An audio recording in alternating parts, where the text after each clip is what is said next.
ముందుగా వేదిక టీవీ ప్రేక్షకులకు స్వాగతం. వేదిక టీవీ చేపడుతున్న సర్వే ఏదైతే ఉందో ఇది కేవలం ప్రజల అభిప్రాయాలు మాత్రమే. వేదిక టీవీ అభిప్రాయం కాదు. నిజాన్ని నిర్భయంగా ప్రజలతో మాట్లాడి చర్చించడానికి వేదిక టీవీ ఎల్లప్పుడూ కృషి చేస్తుంది. ఇందులో భాగంగా ఈరోజు నల్గొండ జిల్లాలోని డీవీకే రోడ్కి రావడం జరిగింది. మరి ఇక్కడ ఉన్నటువంటి ప్రజలతో మాట్లాడి కాంగ్రెస్ హయాంలో రేవంత్ రెడ్డి గారి పాలన విధి విధానాలు ఎలా ఉన్నాయి, మరి గతంలో కేసీఆర్ గారి పాలన విధి విధానాలు ఎలా జరిగాయని వాళ్ళ అభిప్రాయం తెలుసుకునే ప్రయత్నం చేద్దాం. రిపోర్టర్ కార్తిక్ గౌడ్, వేదిక టీవీ. నమస్తే. మీ పేరు సార్? సమ్మయ్య నా పేరు. ఏం చేస్తుంటారు సార్? మేము వ్యవసాయం చేస్తాం. సీఎం రేవంత్ రెడ్డి గారి పాలనలో వ్యవసాయదారులకు ఎలా ఉందంటారు, దానిపై మీ అభిప్రాయం ఏంటి సార్? బాగానే ఉంది, బాగానే చేస్తున్నాం. బియ్యం అయినా మంచి అయినా చెడైనా జాబులు గీబులు మంచిగానే చేస్తున్నాం. మరి గతంలో కేసీఆర్ గారి పాలనపై మీ అభిప్రాయం ఏంటి సార్? కేసీఆర్ చేసిండు, ఈయన చేసేది కొద్దిగా బెటర్గా ఉందనుకుంటున్నాను నేను. Thank you sir. నమస్తే. మీ పేరు సార్? నా పేరు సుధాకర్. ఏం చేస్తుంటారు సార్? నేను రియల్ ఎస్టేట్ వ్యాపారం చేస్తాను. సీఎం రేవంత్ రెడ్డి గారి పాలనపై మీ అభిప్రాయం ఏంటి సార్? ప్రజెంట్ చేస్తున్నటి మేనిఫెస్టోలో ఉన్నటువంటి ఏదైతే హామీలు ఇచ్చారో హామీలు దాదాపు కొంతవరకు నెరవేర్చడానికి ప్రయత్నం చేస్తున్నాడు. ఇది చాలా సంతోషము. ఇంకోటి ఏంటంటే ఈ రియల్ ఎస్టేట్ వ్యాపారంలో ఈ హైడ్రా తీసుకొచ్చిన తర్వాత మాకు రియల్ ఎస్టేట్ వ్యాపారంలో కొంచెం ఇబ్బందులు ఏర్పడుతున్నాయి. అంతకుముందు ఉన్నటువంటి బిజినెస్ బాగా నడిచింది. మాకు కూడా కొంచెం నిరుద్యోగ సమస్య కూడా మాకు పోయింది. అంటే మాకు చదువుకున్నప్పుడు కూడా ఉద్యోగాలు లేక మేము ఈ రియల్ ఎస్టేట్ వ్యాపారాన్ని ఎంచుకోవడం జరిగింది. ఈ రియల్ ఎస్టేట్ వ్యాపారాన్ని కొంచెం డెవలప్మెంట్ చేసి కొద్దిగా మాకు వెసులుబాటు ఇచ్చి మాలాంటి నిరుద్యోగులకు రియల్ ఎస్టేట్ వ్యాపారం చేసుకొని బతికే విధంగా చేయాలని మేము మనవి చేస్తున్నాము. ఈ విధంగా ఇలాంటి స్కీమ్స్ కూడా యువతకు కానీ ప్లస్ ఈ లబ్ధిదారులకు ఇంధనం ఇండ్లు కానీ ప్లస్ రాజీవ్ యువ సంక్షేమ పథకం తీసుకొచ్చారు. ఇలాంటివంటి కొంచెం న్యాయం చేసి సరైన వాళ్ళని ఎంపిక చేసి అందరికీ అలాంటి ఫలితాలు అందే విధంగా చూడాలని మేము సీఎం గారిని కోరుతున్నాము. ఈ పరిపాలనలో అందరూ ప్రజలందరూ కూడా సంతోషాన్ని వ్యక్తం చేస్తున్నారు. మరి గతంలో కేసీఆర్ గారి పాలనపై మీ అభిప్రాయం ఏంటి సార్? కేసీఆర్ గారు కూడా కొన్ని చేశారు, కొన్ని చేయలేదు. కానీ నిరుద్యోగ యువత అనేది పెరిగిపోయింది. ఆ సమస్యను ఆయన లోడ్ చేయలేకపోయినాడు. కొంతవరకు వీళ్ళు దాన్ని పూడించడం జరుగుతుంది. నిరుద్యోగం అనేది చాలా ఇంపార్టెంట్. ఎక్కడ పోయినా కూడా చదువుకున్న యువకులు మాత్రం ఉద్యోగాలు వస్తేనే ఏ రాష్ట్రమైనా ఏ దేశమైనా బాగుపడుతుందని మా అభిప్రాయం. Thank you sir. Okay sir. నమస్తే అన్న. మీ పేరు సార్? నా పేరు రాజు. ఏం చేస్తుంటారు సార్? నేను పేటీఎం దాంట్లో వర్క్ చేస్తుంటాను. సీఎం రేవంత్ రెడ్డి గారి పాలనపై మీ అభిప్రాయం ఏంటి సార్? పర్లేదు, మంచిగా ఉంది. ఏ విధంగా అంటే ఇప్పుడు సన్న బియ్యం ఇస్తున్నారు, బస్సు ఫ్రీనే ఉంది, లేడీస్కి పింఛన్ ఇస్తున్నారు, ఇంకా రైతు బంధుకి ఇస్తున్నారు కదా, మంచిగా ఉంది. మరి ఇలా చూసుకుంటే గతంలో కేసీఆర్ గారి పాలనపై మీ అభిప్రాయం ఏంటి సార్? అది కూడా మంచిగా ఉన్నది. ఇది మంచిగా ఉంది, ఇది మంచిగా ఉన్నది. ఇప్పుడు ఈ 6 గ్యారెంటీలు ఏవైతే ఉన్నాయో లబ్ధిదారులకు అందరూ లబ్ధి చేకూరుతుందంటారు? వస్తున్నది కదా, అందరికీ బస్సు వస్తున్నది. ఇంతకుముందు కంటేనేమో రోడ్డుకు వేసేది రైతు బంధు అన్నీ. ఇక్కడ ఇప్పుడు అందరికి కరెక్ట్ ఎవరైతే సాగు చేస్తున్నారో వాళ్ళకే ఇస్తున్నారు.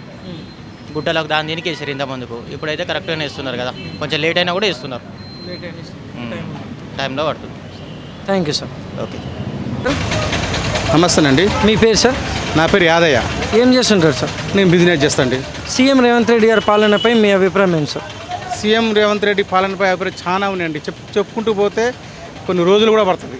సో ఇప్పుడు మనకు జరిగింది ఏంటంటే తెలంగాణ వచ్చింది. తెలంగాణ ప్రజలు తెలంగాణ కేసీఆర్ని గెలిపించారు. సరే 10 ఏళ్ళు చేసిన తర్వాత జనానికి నచ్చలే. కేసీఆర్ నచ్చక కేసీఆర్ తిట్టడం వలన సరే ఈయన కూడా మంచోడుగా పార్టీ పరంగా కాకుండా మనిషి పరంగా ఆయన కాంగ్రెస్కు వ్యతిరేకంగా టీఆర్ఎస్ వ్యతిరేకం కాదు, పార్టీ పరంగా కూడా కాదు. ఆడ జనాలు లేక ఈయన కేసిర్రు. ఈయన హామీలు చాలా ఇచ్చిర్రు, ఒక్క హామీలు కాదు. ఇక తలైనకి వెళ్ళిన అన్ని హామీలు ఇచ్చారు. ఆడ బడ్జెట్ లేదు, బడ్జెట్లో ఈయన చేస్తలేడు. సరే చేసు తర్వాత పెట్టు, హామీలు వేయడంలో చేయలేకపోతుండా చేస్తున్నా పక్క పెట్టు. చిన్న విషయం ఏంటంటే కేసీఆర్ని ఎందుకు తిట్టాలి? ఇప్పుడు నీ జనాలు ఏమేం చేశారు? నీ పట్టం ఇచ్చారు, నీకు పట్ట ఏమిచ్చారు? ఆయన వద్దగా నువ్వు చేయని ఇచ్చారు. నువ్వు చేయి, నీ చేతనైనా కాడి చేయి. కానీ ప్రతి సభలో ప్రతి మీటింగ్లో కేసీఆర్ అవసరం తిట్టడానికి ఆయన ఏం చేసాడు? ఆయన ఒక కేసీఆర్ అనే వ్యక్తి గాంధీతో సమానం. ప్రాణము కొన ఊపిరితో పోయి మళ్ళీ వచ్చి కేసీఆర్ తెలంగాణ ఆ రోజు తెలంగాణ చేయడం అంటే నాటే జోకు. తెలంగాణ తెచ్చిండు అనేది అంతే, అందరి పోరాడుతూనే తెలంగాణ వచ్చింది. కేసీఆర్ ఒక్కడి వల్ల కాదు. ఈరోజు మేధావులు, విద్యావంతులు, ప్రజలు, కవులు అందరూ పాల్గొని ప్రజా స్తంభించింది. ప్రజలందరూ మొత్తం రాస్తారోకోలు చేసి ఇది 41 రోజులు ప్రజలు అంతా జనాలు అంతా చేసి కష్టపడుతుంది తెలంగాణ ఇచ్చారు. తెలంగాణ అందరితో ఇచ్చారు, అందరు మన తెలంగాణని ఏసీరు గెలిపించుకురు. తర్వాత ఆయన వద్ద నేను గెలిపించుకురు, నువ్వు చెయ్యి ప్రతి మాటకు ఈయన తిట్టు ఆయన తిట్టు ఎందుకు నీకు, నువ్వు చెయ్యి నీ చేతనైన కాడికి చేస్తుండు చేసుకుంటూ పోతున్నారు. కానీ ప్రతిదీ ఏముంది సన్నబియ్యం ఒలి ఏమన్నారు ఈ ఈ ప్రజాపాలన ఈ మన బస్సులు ఎందుకు అవసరమా? ఎవరు లేకపోతారండి? ఉద్యోగస్తులు ఎక్కిపోతారు, ఎవరు ఎక్కిపోతారు? గృహిణీలు ఎక్కిపోతారా? ఒక రోజు ఊళ్ళ నుంచి నల్గొండకు వస్తారా? నల్గొండ ఊళ్ళకి బస్సులు లేవండి, ఊళ్ళకి బస్సులు లేవు, ఏం లేవు. ఎందుకు ఇవ్వాలి బస్సులు? ఎందుకు బస్సులు వద్దు, ఈ కరెంటు బిల్లు కూడా వద్దు, కొన్ని తీసేసి ప్రజాపాలన మంచిగా చేసుకొని ఇందిరమ్మ పాలన అంటే ఎట్లా ఉండాలి? ఇందిరమ్మ పాలన ఎట్లా ఉండాలి? ఇందిరమ్మ పాలన అంటే అందరికి తెలియదా? 70 ఏళ్ళ చరిత్ర ఇందిరమ్మ పాలన ఎంతోమంది చేశారు. ఇందిరమ్మ ఇంకా మంచిగా వేగవంతం చేయాలి. సరే సన్నబియ్యం వస్తే బీదోళ్ళకు మంచిదేను, ఇది ఒక పద్ధతి బాగుంది సన్నబియ్యం అనేది, ఇది చాలా మంచి పని. నెక్స్ట్ ఇంకోటి ఏంటంటే కొన్ని గవర్నమెంట్ భూములు సరే ఉన్నాయో లేవో అది తెలుసు, కానీ అట్లా అడ్డగోలుగా అమ్ముకోవడం కూడా మంచిది కాదు. తెలంగాణని ఇంకా వెనకబడియొద్దు.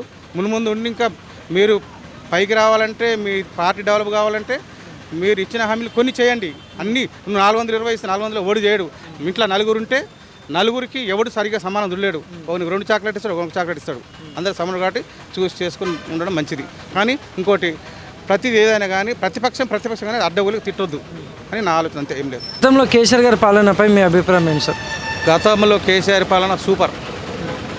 మనం అడగకున్నా బీసీ బంద్ ఇచ్చిండు, అడగకున్నా ఎస్సీ బంద్ ఇచ్చిండు, రైతు బంద్ ఇచ్చిండు, రైతు బీమా ఇచ్చిండు, రుణమాఫీ చేసిండు. సరే చాలా అనుకున్న కాలంగా 1 లక్ష రూపాయలనే చేసిండు. ఒడ్లు ఎన్ని వంత అని కొన్నాడు, చెప్పిన కాడికి చేసిండు.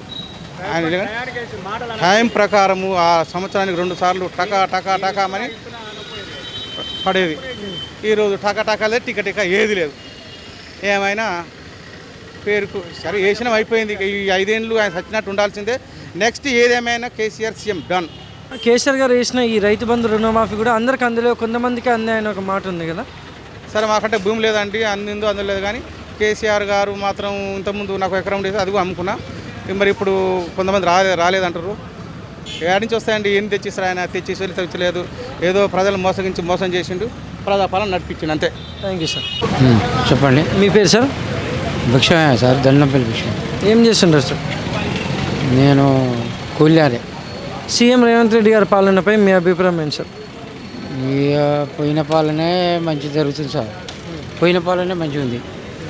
ఏది ఇప్పుడు ఏది అనుకూలంగా లేదు, ఏది లేదు, అంతే, ఏం లేదు. ఏడేసే గొంగళ ఆయనే ఉంది, ఆ గొంగళ్ళు అయితే లేవు, పోతలేవు, అంతే. ఏం ఇప్పుడు అప్పుడన్నా అటో ఇటో అదో ఇదో వచ్చింది, దానికో దీనికో అదో ఇదో మంచిగా ఇది అయింది. ప్లాట్లకు బిజినెస్ లేదు, భూములు అంతా లేవు, అంతకే ఉంది, అంతే. మరి గతంలో కేసీఆర్ గారి పాలనపై మీ అభిప్రాయం ఏంటి? అప్పుడే మంచిగా ఉంది, అప్పుడే మంచి పాలన ఉంది, బ్రహ్మాండంగా నడిచింది. ఏదంటే అది రైతు బంధం అంటే రైతు బంధం, ఏదంటే అది. Thank you sir. Thank you.